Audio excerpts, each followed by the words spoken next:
Now you're on. Now you're on.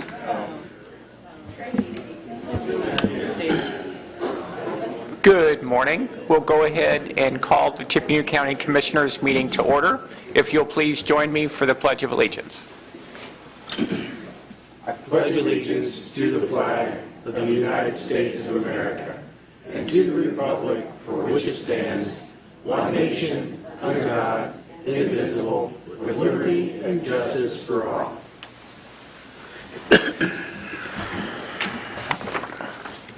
All right. The first item on the agenda is the approval of the minutes from our September 3rd regular meeting. Mr. President, I move to approve the minutes as presented. Second. Okay, we have a motion and a second. Any further discussion? Hearing none, all in favor say aye. Aye. Those opposed, that motion passes. All right, presentations of accounts payable vouchers. Mr. President, I'd like to recommend the claims from September 4th, 2024 to September 16th, 2024 be approved without exception. So moved. Second. All in favor say aye. Aye. Those opposed, that motion passes. And payroll. Mr. President, I would also like to recommend the payroll dated September 13th, 2024 be approved without exception. So moved. Second. All in favor say aye. Aye. Those opposed, that motion passes. All right, Highway Department. Mr. Klein. Thank you. Good morning. Just have three items this morning. The first being the acceptance of a corporate limited warranty deed from Purdue Research Foundation. Grants 35-foot half-width basic right-of-way for the extension of Round Table Drive from Hadley Moore to Yeager. That's pretty much what it's for. Mr. President, I move that we accept this warranty deed as presented. Second. Okay, we have a motion and a second to approve the warranty deed. Any further discussion? Hearing none, all in favor say aye. Aye. Those opposed, that motion passes. Second item is an addendum. It's number 2 with Lockmuller Group for the Bridge 80 and 83 project. It's effectively Bridge 83 and doing the environmental services. SHPO determined that a Section 106, yada yada, big time environmental, an additional $39,200 for that environmental, bringing the total contract for both bridges up to $1,036,715. Is yada yada an engineering firm? Or term? Okay. Section 106, SHPO. Can't use it if you can't spell it. Mr. President, I move that we approve this amendment number 2 as presented. Second. Okay, we have a motion and a second. Any further discussion? All in favor say aye. Aye. Those opposed, that motion passes. Our last item is a petition for vacate, which you allowed advertisement at your last meeting. In Stockwell, it's Meadow Street and Sylvan Street, part of the plat of the second edition to Stockwell. It's ready for first reading and hearing. Mr. President, I move that we hear ordinance 2024-19-CM for road vacation. Second. Okay, and we'll call the public hearing then to order for that ordinance. Doug, any background you want to provide? Yeah, so you're required to have the public hearing, just because I think there's some people here. The statute points out that you should be focused in terms of objections on whether the vacation would hinder the growth or orderly development of the unit or neighborhood in which it's located or to which it's contiguous. The second criteria is that the vacation would make access to the land of the aggrieved person by means of public way difficult or inconvenient. Third is that the vacation would hinder the public's access to a church, school, or other public building or place. And fourth is the vacation would hinder the use of a public way by the neighborhood in which it is located or to which it is contiguous. So I think technically it's the public hearing first, and then you move on to the ordinance. to the ordinance. Okay. All right. So this is the public hearing.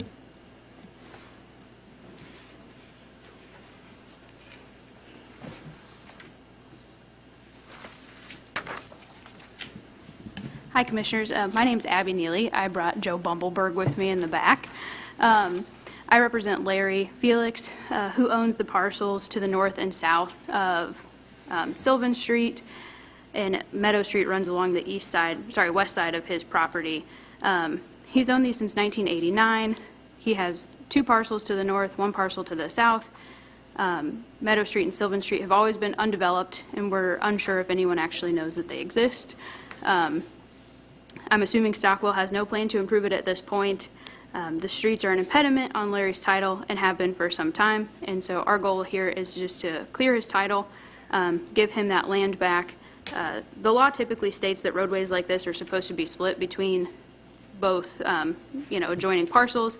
However, we believe that the entirety of Meadow Street is on his land, and then Sylvan Street is surrounded by his land already, so that shouldn't be an issue.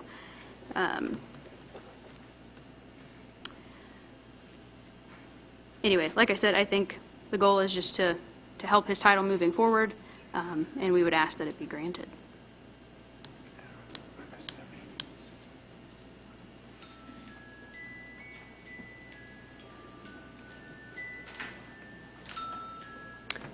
Abby, do you happen to know, is that the parcel? So that's the parcel to the south that he owns, and then he owns the 2 directly above it that form that triangle. Okay. And then Sylvan Street is that street between them. Okay. And then Meadow is to the left there. So it's vacating that space between those 3 parcels? That space and then the one running north and south. Okay. Yep.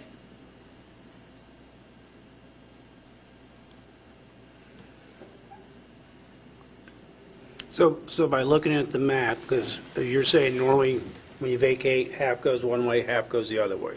Correct. That's normal. So I just want to make sure I'm looking at the right streets. Is the one street that splits the 2 triangles? Correct, yeah. So it's the space between, The two underneath the triangle, right Okay. there. Bigger space. Yep, that's technically Sylvan Street. And I'm sorry, he owns both parcels on either side, so 100% of that would go to, Correct, even if you split it, yeah, it would Exactly. still be his. And then, as you can see, Meadow Street looks like it is all on his property, and so we would request that property line stay intact and that he would receive that land. Because you can kind of see how it's, a straight line down to his next property. But the other street is the one that's going, I'll say north and south where I'm looking at. Sure. That one, right? Correct. Does he own the property, which would be to the left of west. that? So no, Ed Kennedy owns that property to the west, or to the left, yeah. So the reasoning that the property owner on that left shouldn't get half is why?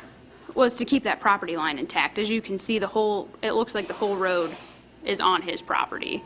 Because if you scroll down, it's a straight line. Because he, like I said, the outlined in blue, that's his property as well. And so it would make sense to just keep that straight line instead of try to separate that and kind of make it confusing. Okay. I guess I'd mention that the purpose of this vacation would not be to establish the property lines. You'd just be giving up your rights to put a public roadway there. To the extent there's a cloud on the title or there's a dispute, I'm not sure that these are the proceedings where you would resolve any of that. Okay. and is there a separate property owner on the parcel to the east of the household? Of the highlighted parcel? Yeah, that is someone else, but they have access.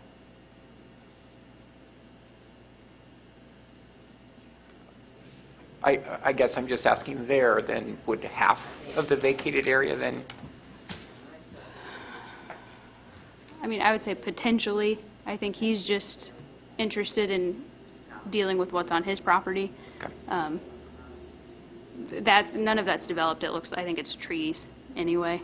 So I don't know if they use that property or not, but you can see that they have access through the south side, yeah. Okay.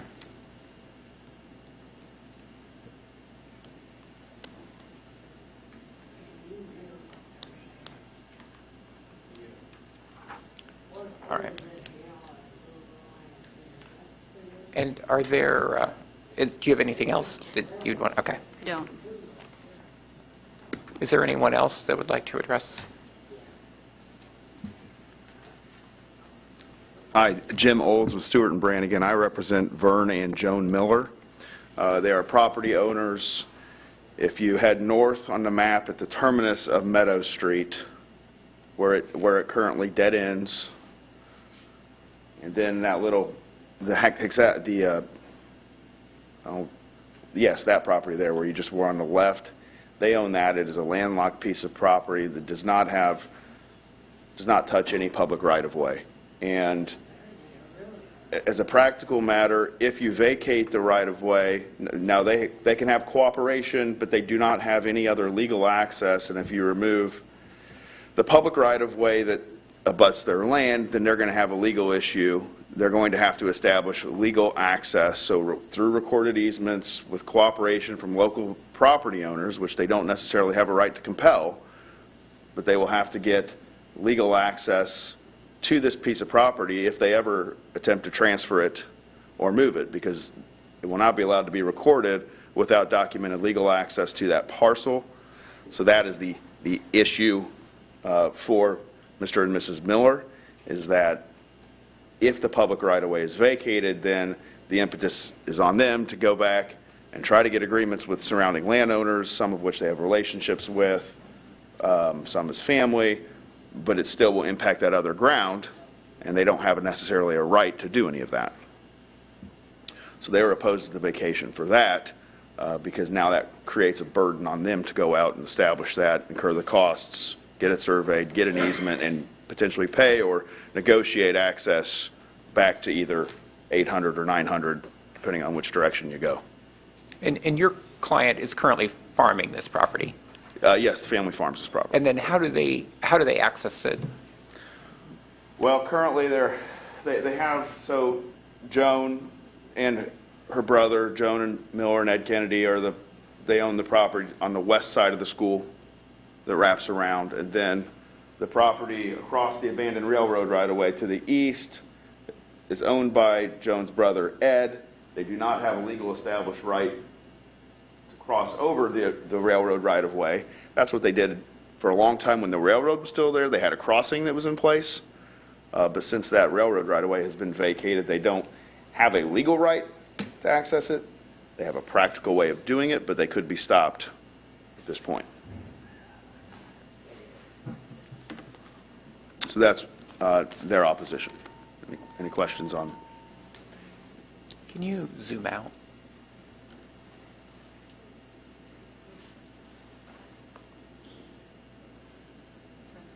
Yeah, maybe one more. Okay.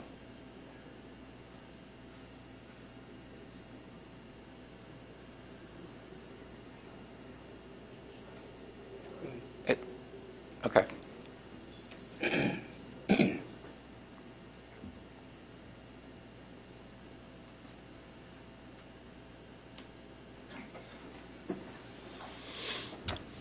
Any questions? Not at the moment. Right. Thank you. And I'm sorry, did you state your name for the record? Yes, I did. Okay, thank you. Is there anyone else that would like to speak?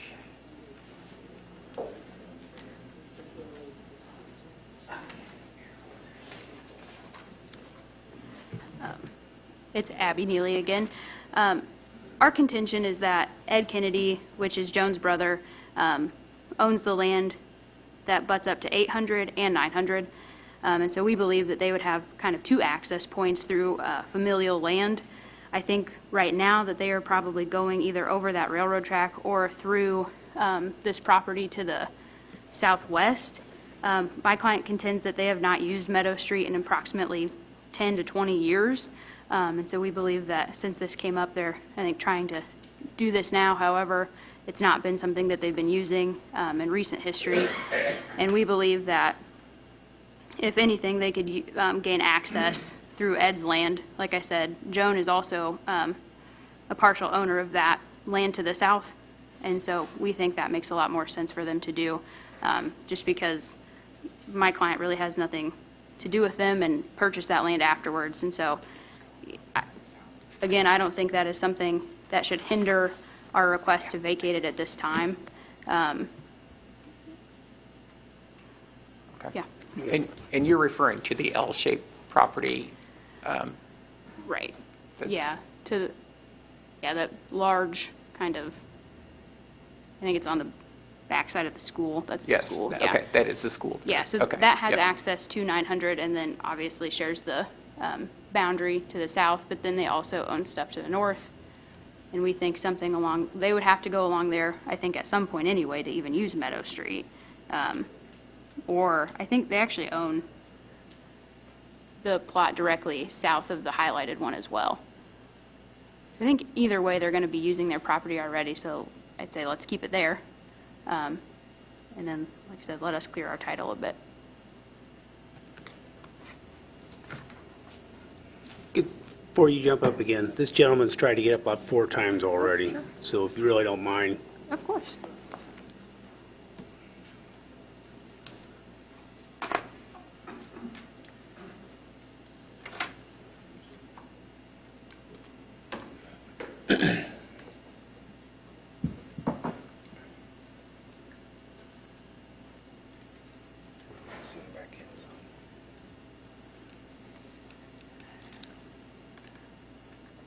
I'm John King, and I own the railroad through Stockwell. I've got a deed that's laying in the front of your book. They didn't know how to record it, so at the time I didn't record it. But I've had legal opinions that said unless somebody come that had better claim to it than my deed, that I owned it. And it looks like to me that in the past here, I haven't been up in Stockwell in several years, that you guys have given away quite a bit of my property. And if this street goes through, when on the map, it shows that you've cut the railroad off. So we need to discuss that with the people that own it. I have no problem talking to people about it, but I haven't given up any deeds. And so therefore, I think that it's claimed property that isn't theirs. There's no reverter clause in that deed that gives it to the people on either side. And I've sold it from Tippecanoe, Clinton County line, clear to Lebanon, to a trail group. And if you're looking for a route to Lebanon, you need to buy it, because that's a straight shot to where Lily's is. But I want to give you a thing that supposedly you've got houses through there that's on property that I own. Is there any questions?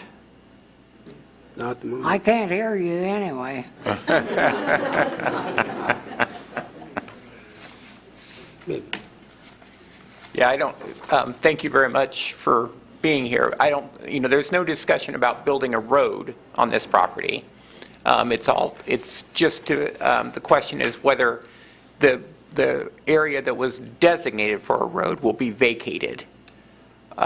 But that area does not cross the abandoned railroad crossing. So it should have no impact on you. I didn't hear that. Okay, this should have no impact on you. Beg your pardon? This should have no impact on you, on that abandoned railroad. Why don't I? I got a deed to it.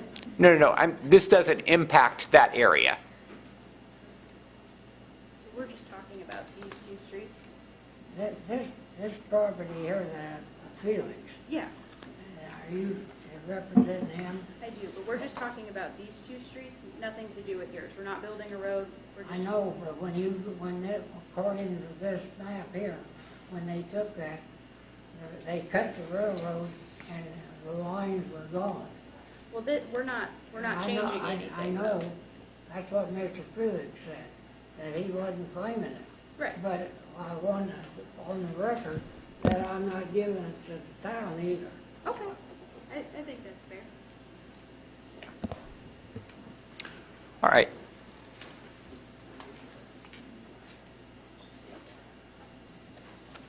Ed Kennedy. Joan's my sister, and I do own, 90 or 95 acres there. And I will just tell you, I've received a verbal offer to purchase, and I haven't done anything with that yet. But I know that the purchaser does not want to deal with the easement from my property.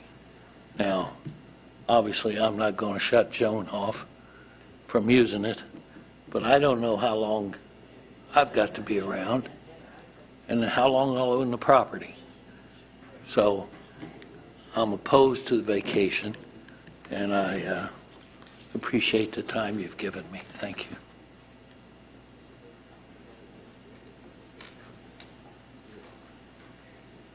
Just one last comment on behalf of Mr. and Mrs. Miller, that to access this through other existing farmland requires them to go through land that is currently farmed. So it's currently tillable, there's currently corn planted there. And one of the benefits to the right-of-way, especially Meadow Street, is that it is not actively farmed. There's no crop ground planted on that, so it's easily passable for equipment. If you need to get back to that field to do anything, obviously if you're farming the fields together, it's okay. But if you need to get back to the field to service anything, then you're going to have to take down crop in order to get there. So that's the last issue from a practical sense. We did approach Mr. and Mrs. Felix, or Mr. Felix, and request, hey, if you would grant an easement from 800, Joan and Ed have the property there to the east of the school, but through the back of your property and then through what used to be, or what is currently Meadow Street, then we won't oppose this. If you would grant us an easement to go straight north to the property from 800, then we'll be good. But he did not want to do that, and he's not required to. But that's only to further demonstrate the point that you have to have property owners who are willing to do that in order to get your legal rights. Thank you. Do you, if, Mr. Old, if your client were to develop this down the road, would they then be wanting to build streets on, what the areas we're talking about vacating for access? Well, you're going to have access, obviously, if any of this property is bought for development, and specifically this parcel owned by Mr. and Mrs. Miller, they're going to have legal access documented somewhere. Obviously, there would be part of a subdivision or development plan. There would have to be roads put in through other parcels, but then you have to decide, okay, well, where are you going to make your deal? Where are you going to get that access? And maybe somebody comes up and buys a lot of this property development at some point. It's all speculation. We don't know what the future will hold. We don't know what parcels anybody would be able to assemble if they wanted to do that. But it would certainly create an issue for trying to establish that. Yeah, it doesn't seem like the best access to the property, but. Correct. They've been able to make do, but it creates a legal problem on paper if you don't touch any legal right-of-way.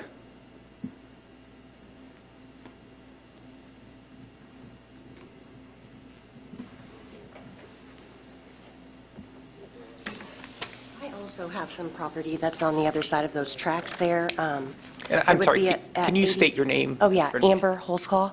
The property is in my father's name that he passed away a couple years ago, Dennis Fields. And I just got this on Thursday, so I'm not really sure what Larry's trying to want us to vacate, if it's back by the tracks there, the easement where my farmer would come in and farm the fields, or what exactly? And I'm sorry, can you, looking at the map, can you kind of tell us which parcel you're referring to? It's the corner there, 8500 south, 675 east. I think it's to the right of that blue box in the corner. Oh. So maybe the parcel I told you about before.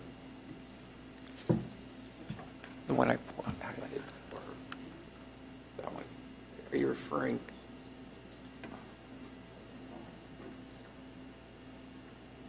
Yes. Click on it. I know his property went Is all that the way the back. is that the property you're talking about? No. My house. Oh. On up 675. Yes. On The other up side of the 60. cemetery. Last place where 675 turns to the right is what she's talking about. Yes. Just past that. Just past that. That's the cemetery.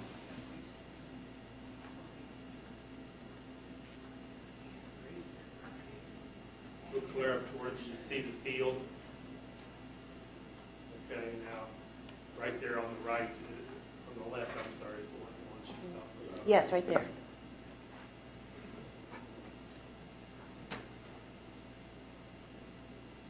Okay. So, and do you understand which parcels we're talking about? No. If you could just kind of highlight, it's this long, narrow strip right there. So it looks like what we would be talking about today would not have an Doesn't even impact have anything to do with it. on your property. Okay. Because the railroad corridor separates it. Right. Okay, thank you. Yes. Okay, is there anyone else? Okay. So, Doug, in this, through this process, are we, if the vacation is granted, are we determining who is the owner of the property or no? No. No, you're just essentially giving up the public's right to access Okay. that property. Individual property right owners may or may not have other claims to Okay. it. Okay. And I guess, just for clarification, I'm assuming that this is right away that was granted to the public when, Stockwell was platted? Is that I what we're would looking at? assume that's- Okay. And so, anyway, the point being, back then, we wouldn't have necessarily gotten any kind of fee simple interest. If we'd been granted fee simple interest, then the valuation would be a little different, but I think this is just essentially a public easement that we would be giving up. So to answer the one gentleman's question of a public easement into that field, kind of raises a red flag to this easement here then, doesn't it? Well, I'd have to look at what exactly it says. I mean, it seems plausible that it raises a red flag in that if the public right-of-way is such that it grants, adjacent neighbors the power to travel over it right now before it's been developed, then, yeah, that's a problem, and that's a plausible argument. I don't know for sure that that's the bundle of rights we have to allow adjacent farmers to travel it to get to their fields. There's a good argument that it is. I just don't know enough about the underlying rights. But it seems likely that that's a use that it can be put to.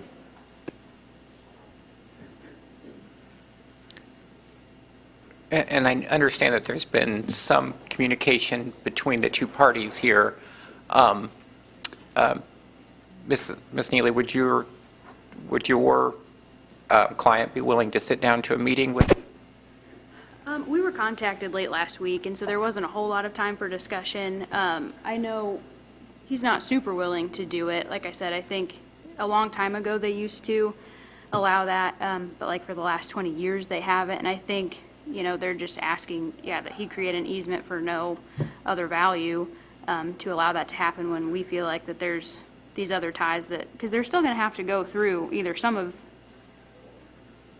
kind of right through his house, right behind or in front, or right through that southern property. And so I think it kind of creates more of a problem than just that street, because how do they get to that street? So I think he's open to it, but I'm not going to speak for him and say that he'd be willing to do it. So say 20 years ago, how did they use? Did they just drive straight through, or?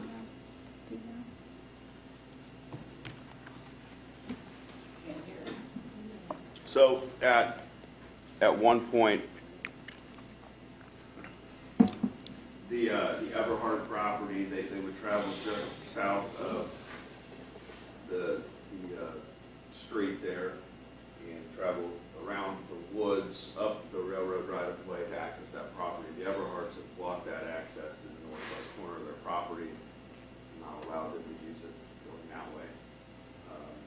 Once Ed purchased his parcel up to the north, that helped them, obviously. They do own the property here to the southwest.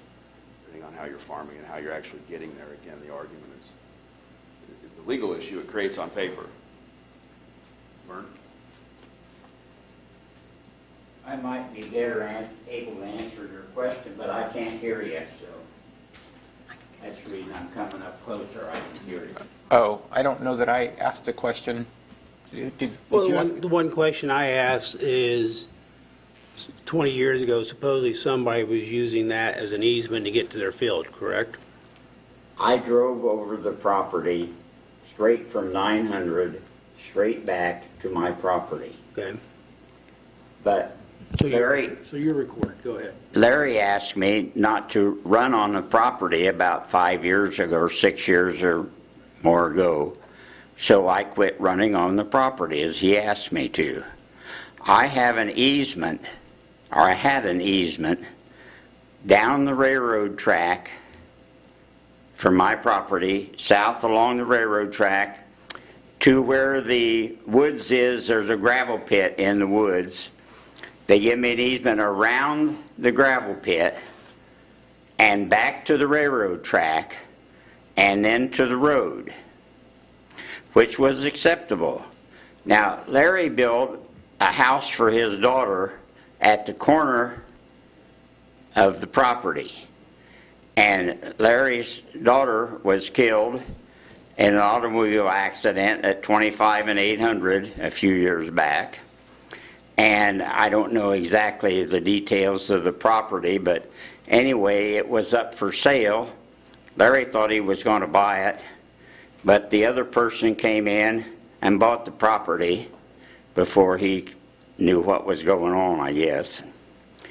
And that person will not allow us to use the easement, even though it's recorded. The easement's recorded at the county office, but I had Mr. Bumbleberg try to get that resolved. He did not get it resolved. That was 5 or 6 years ago too now. I lose track of time, but somewhere in that neighborhood. So right now we do not have an easement that we can use to get around if we chose to sell that 500 or that 50 acres. Thank you. May I speak? I am that person that owns that corner lot he's talking about. Please, please.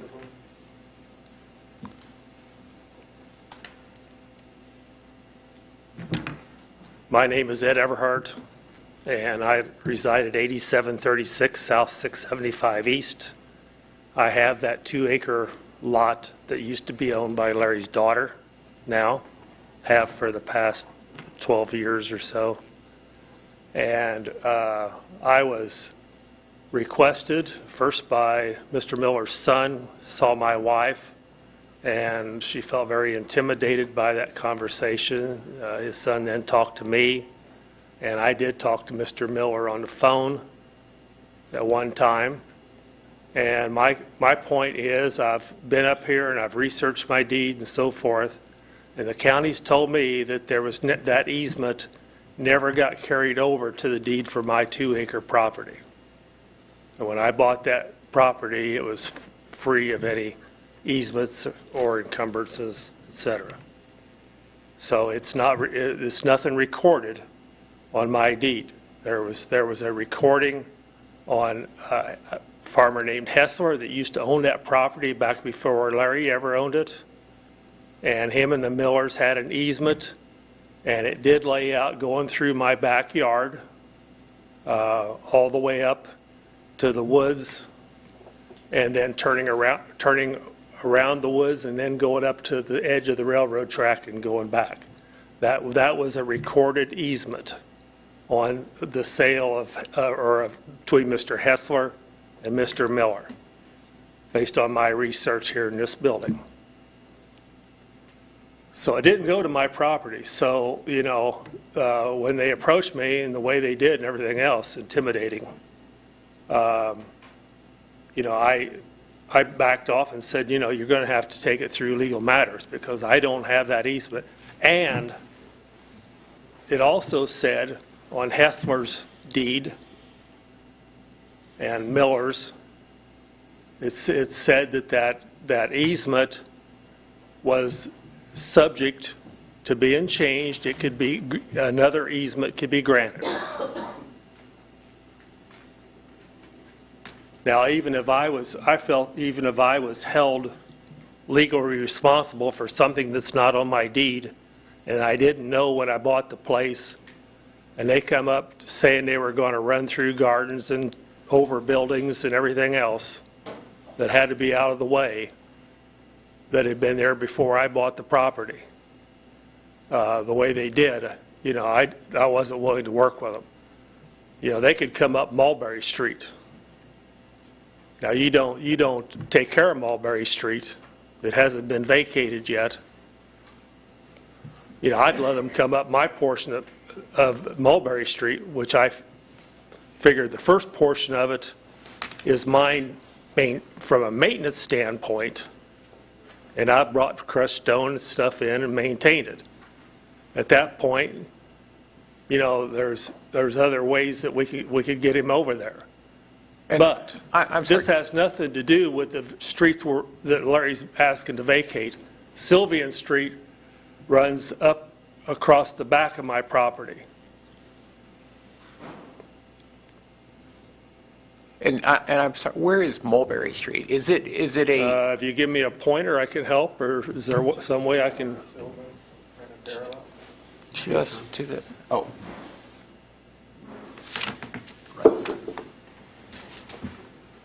Mulberry Street is on the south side of my I see. house. Okay, all right. So it is not an improved street? I mean, No, it's not a maintained street. The county does not maintain that street. But a portion of that driveway is on that. I'm sorry? A portion of the driveway is on Mulberry. To the Felix property.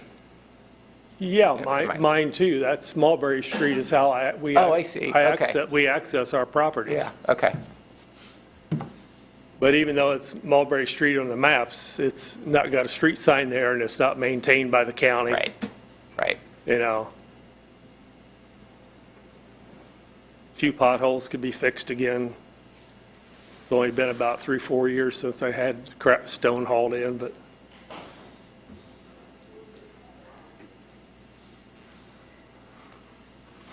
Now, by all rights, that street should be vacated too, because, it affects two of us, and we're both in agreement. Sylvian Street, if you see my property now, the one that has the angle right there, Sylvian Street runs across the back of my property, right there. Mm-hmm. Okay. And if they want to use the street that on Larry's that's all cleared back there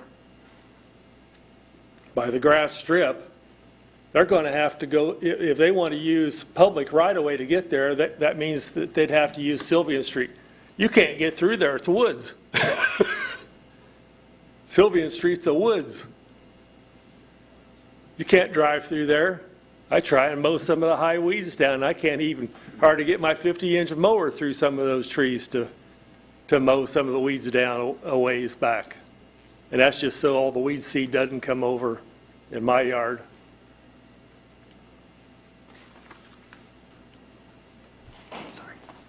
Okay, thank you. All right?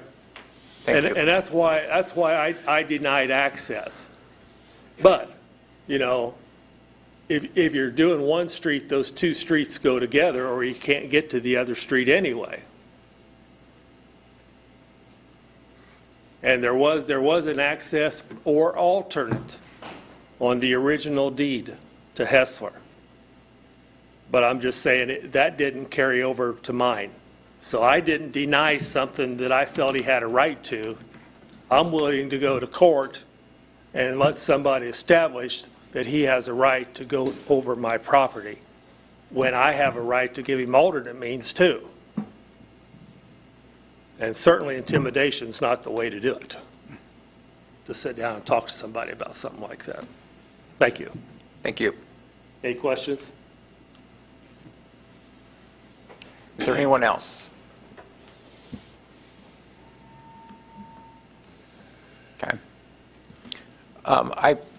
For one, I'd like to see the two parties sit down to discuss this, to see if an easement can't be worked out.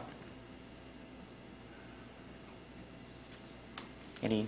Well, I don't think we can vote on this yet. I think we need some answers from our legal on the other end of it. I thought there were some very interesting questions that have come up, and I really would like to let Doug have time to make sure we're not doing something we couldn't do, because we've had problems where we vacated some other streets and you thought you were doing right, and all of a sudden you find out you're doing wrong. So how do we roll this back, Doug? Do we table it? Yeah, that's probably the cleanest way. I mean, you started the motion on the ordinance, so you've got a motion and a second on the ordinance, so it's live. Sounds like you're not quite decided that you want to vote against it, but you're not ready to take further action. So a motion to table would be probably appropriate. Mr. President, I would move that we table ordinance 2024-19-CM, give the parties an opportunity to further discuss this matter. second. Okay, we have a motion and a second to table this, and hopes we can get some further clarification from the parties. And thank you, everybody, for being here today for this input. It's truly important that we hear this in matters such as this. So I appreciate everybody taking the time. Those in favor of the motion, say aye. Aye. Those opposed, that passes. Thank you. all. All right. Stu, anything else? All right, we will move to the Health Department. Oh, did I miss one? I did. I'm sorry, Xsoft.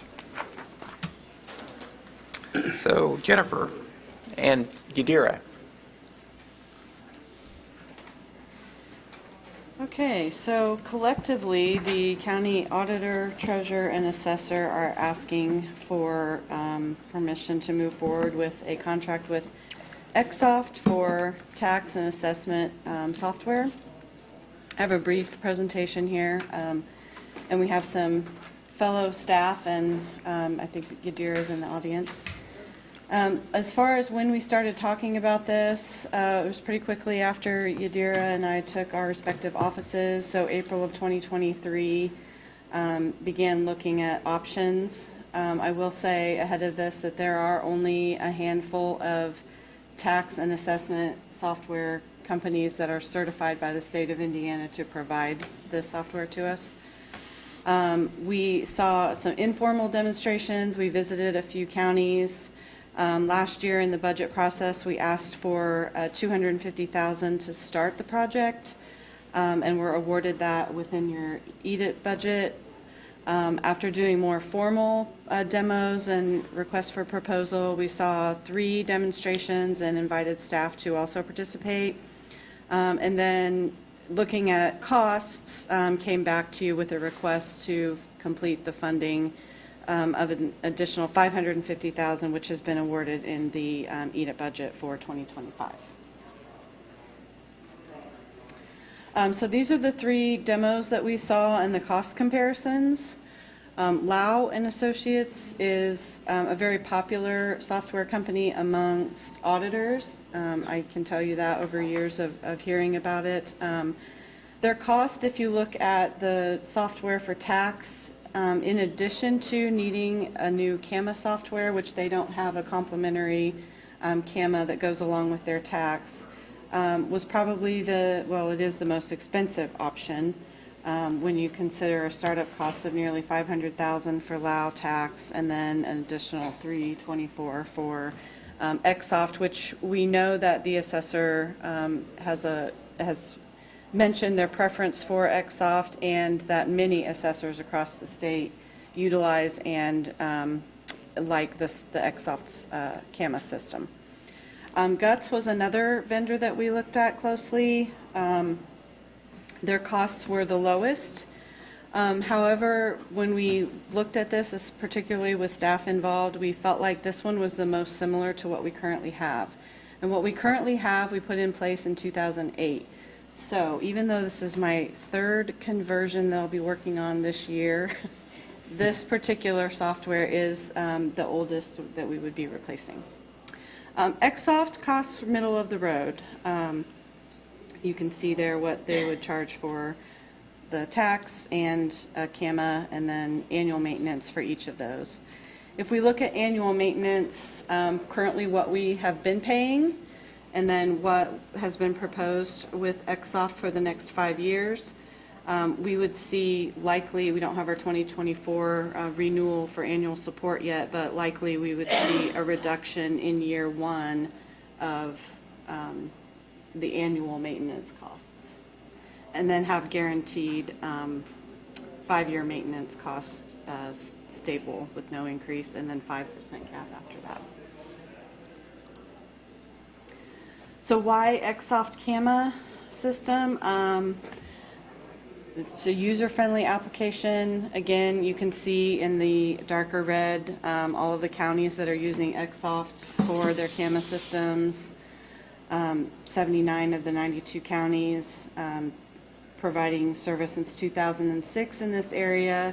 And then I'll paraphrase Eric's quote here, but him and his staff are pumped for this transition. And then why Exsoft Tax? Again, a user-friendly application. While their tax portion is newer than their CAMA, they went live in 2020, and 14 counties have converted to the tax software. We found them to be a very competent staff with good service, and we feel like they can handle a county of our size. Vanderburgh is similar in size as far as number of parcels, and they are using them for both CAMA and tax. I'm going to go back a little bit here, and just to point out that another factor for us is the number of counties that have switched. So the current system that we had, I mentioned we've had since 2008, counties have been moving away from that. They have said that they will not be doing product development in Indiana, and so many of the counties, they probably only have 5 or 6 counties left at this point. But many counties have switched to either Lao or Exsoft was another of our key factors. And while Lao, like I said, many auditors really love the software, they do a lot of the work for you, I would say, and we feel like we have very competent and capable offices of doing a lot of this ourselves. We want more functionality to be able to pull reports in a more timely manner, and so that's why we were looking to switch. Do you have any questions for us? So are these the only 3 that are certified by the state? No, our current system, and then Hamilton County has their own homegrown, and they are certified as well.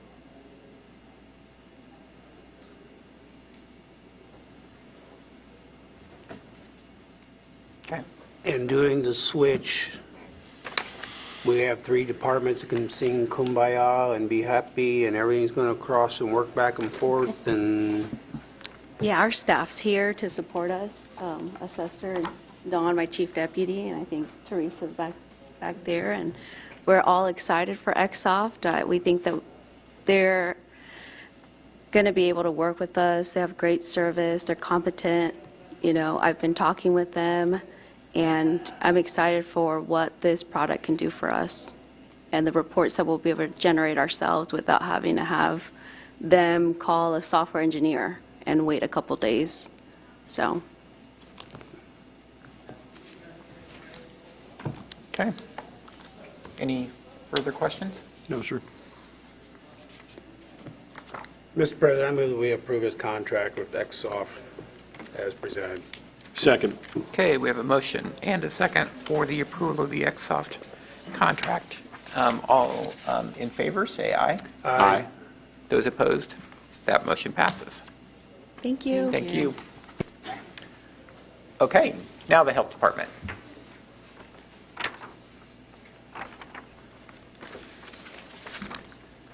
Good morning. Good morning. Do you have any questions? Just would like to announce that the Health Department is rolling out a green tea, We Are the Green Teas, but a grant application process for the 2025 Health First Indiana, also known as HFI funding, that we have. It's live on our website effective at 8 o'clock today. The whole point of the funding is to collaborate with community partners about the needs of Tippecanoe County. So there are a few limitations that we have on the funding that I want to note. Core services have to be met. There's a 60-40 split as to what a core service looks like, basically medical versus non-medical. And then I cannot spend more than 10% of the total HFI budget on capital outlays. So those are notable, and those are wrote out on the website. And then, so this process has to be completed every year? Not necessarily. It's what's best for your community, your elected officials. That was the whole point of HFI. Okay. So we tried it a different route with the first pot of money. That was before me. So we're going to try it this route. Other major counties are doing it this way, and it's getting very good results. So we are forming a review panel, and we have a scorecard to go with it. It's a 36-point grade scale on the grant applications as they come in. Perfect. Thank you. Thank you. All right, questions?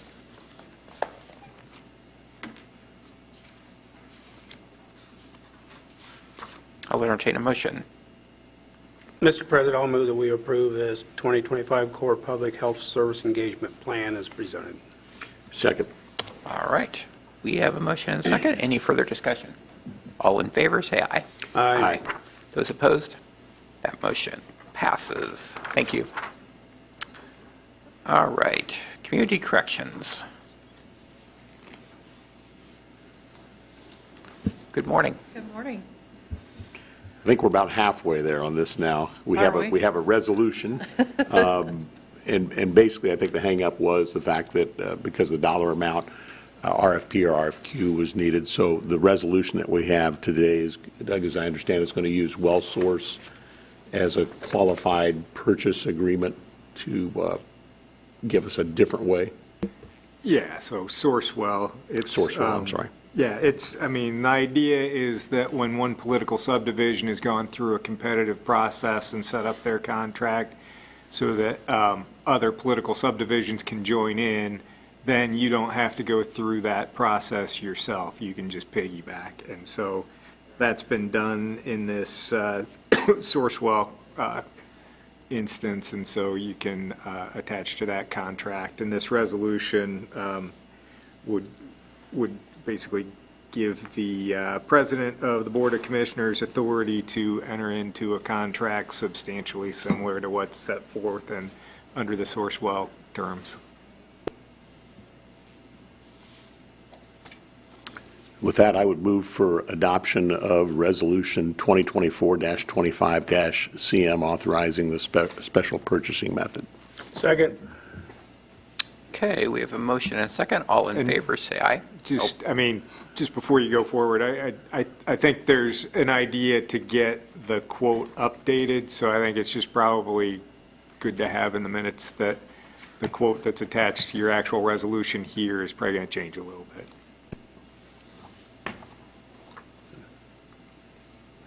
Okay. Any further discussion? No, sir. All in favor, say aye. Aye. Aye. Those opposed? That motion passes. Okay. Thank you. Thank you. All right. Next, we have an amendment to our ARPA-funded network development and subrecipient agreement with Wintech this is adding the West Point area to the service area for the project that we did actually 2 years ago now. If West Point was left out of that original project because they had, Wintech had applied for alternative grant funding to fund that area. That grant funding was subsequently denied and likely will be denied because federal funds were spent in that area, that was never implemented. So we're covering this area with some additional ARPA funding in the amount of $1,568,891 that will cover 258 new addresses in West Point itself and the surrounding area. And with that, I will entertain a motion for approval. So moved. Second. Okay, we have a motion and a second. All in favor, say aye. Aye. Those opposed? That motion passes. All right, and it looks like we have a change order for the jail roof project. Yeah, this is a change order for the roof project. We had to install some more roof drains or inserts to the drains. So it's installing 26 main roof drains. It's allowed it to seal much better with the new roof and such. So I will approve this increased change order of $21,850 as presented. So that was a motion? Yeah, so move. Second. Okay, we have a motion and a second for approval of that change order. Any further discussion? All in favor, say aye. Aye. Those opposed? That passes. Grants, I think, Paula, you're up. Mr. President, we'd like permission to apply for the LEPC grant requesting funds from the Indiana Department of Homeland Security, the Hazardous Materials Emergency Preparedness Grant Program that supports the emergency preparedness and response efforts to assist with training and planning for hazardous material emergencies, specifically those involving transportation, thus meeting the requirements of the Emergency Planning and Community Right to Know Act of 1986. Move grant permission to apply. Second. All in favor, say aye. Aye. Those opposed? That passes. Thank you. Next, we are asking permission to accept the grant for calendar year 2025 Rural Transportation 5311. It's $120,500 for the Area 4 Agency on Aging and Community Action Programs, Incorporated, to continue the support of Section 5311 PMFT, which is the Public Mass Transportation Fund, rural transit in Tippecanoe County. The state funding will be $11,014 to supplement the local match needed for this program. Move for approval. Second. Okay, we have a motion and a second to grant permission to accept. All in favor, say aye. Aye. Those opposed? That passes. Last, we have some contracts. The first one is with Youth Services, a contract with Sarah Byrne as the Community Accountability Consulting to be paid from the ICJI, the Indiana Criminal Justice Institute funds. So moved. Second. All in favor, say aye. Aye. Those opposed? That passes. Last is the Health Department, a contract with the Outreach Advocacy Center, request for application number 1 for the Tippecanoe Regional Opioid Settlement Community Committee Grant. So move. Second. All in favor, say aye. Aye. Opposed? That passes. Okay. All right. And then we have an appointment to the TEMA Advisory Board. Mr. President, I would move that we appoint Brock Suter to the Team Advisory Board representing the Civil Air Patrol. Second. All in favor, say aye. Aye. Those opposed? Passes. Reports on file. We have a report from the Tippecanoe County Building Commission from